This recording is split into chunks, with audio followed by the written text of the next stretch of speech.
الرحمن الرحیم. نن موږ ټول ملګري الحمدلله حبیب الله زاهد صاحب، خالد ګل محمد صاحب، مشتاق خلیل، شیخ رزاق صاحب کیسه بازار صدر، موږ د ټولو ملګرو چې څومره امدا مشکور یو، موږ سپیشلی د کور کمانډر صاحب په حد مشکور چې هغه په کیسه بازار کې داسې ترکیبي کارونه وکړل د عوام لپاره، د تاجرانو لپاره، چونکې دا روډ د ډېر وخت نه دا یو متنازع بند و. د هغې خلاف نن زموږ مشتاق خلیل صاحب پرون په پریس کې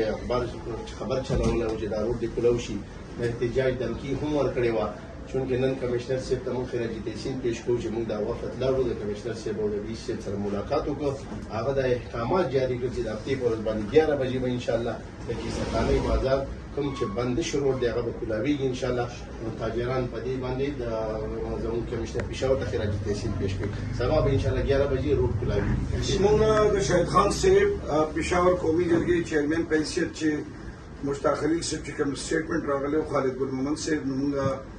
فوری طور باندې چونکې دې کې د مرکزي کردار شهید خان صاحب او شیخ رزاق صاحب او مشتاق خان بیا ادا کړو،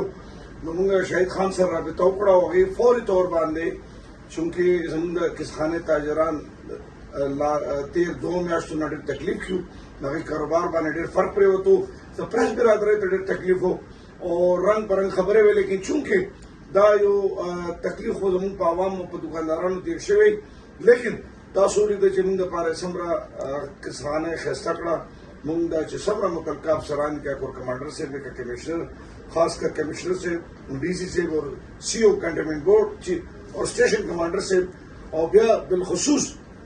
د شاهد خان صاحب او د شیخ رزاق او زموږ مشتاق خلیل صاحب، خالد ګل محمد، د ټولو ملګرو مشهور چې هغې دې کې پوره یو مرکزي کردار ادا کړو او د پېښور ښکلوا کې او د پېښور ښایستوالي کې یو داسې ځای راته کیسهخانۍ چې دنیا کې یو مشهور ځای و، هغې راته یو ښایسته او د ټوریزم دپاره او د پېښور د ښایستوالي دپاره راته یو ځای مقرر کړو. ډېره مننه.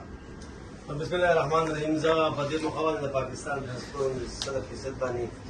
ټول ملګرو خاص کر د شاهد خان حبیب الله زاهد صاحب شکریه ادا کوم. اگرچه چې موږ دا خبره د مشتاق خلیل صاحب او شیخ رزاق په ذریعه باندې د پیر ورځ د فورورډ کړې وه، خو نن چې په پریس کې کوم بیانات راغلل د هغې په وجه باندې شاهد صاحب لاړل، موږ د هغه شکریه هم ادا کوو. او څنګه چې حبیب الله زاهد صاحب ویلې دا اثار قدیمه وه، د کیسهخانۍ بازار او هغې ته ما شانې شکل ورکړ او دلته به ټورسټ هم راځي او دا دې نه ښایسته او ښکلا ورکړله. انشاءالله دا کیسهخانۍ به مخکې برقرار وي. خو موږ د کمشنر صاحب چې کومه خبره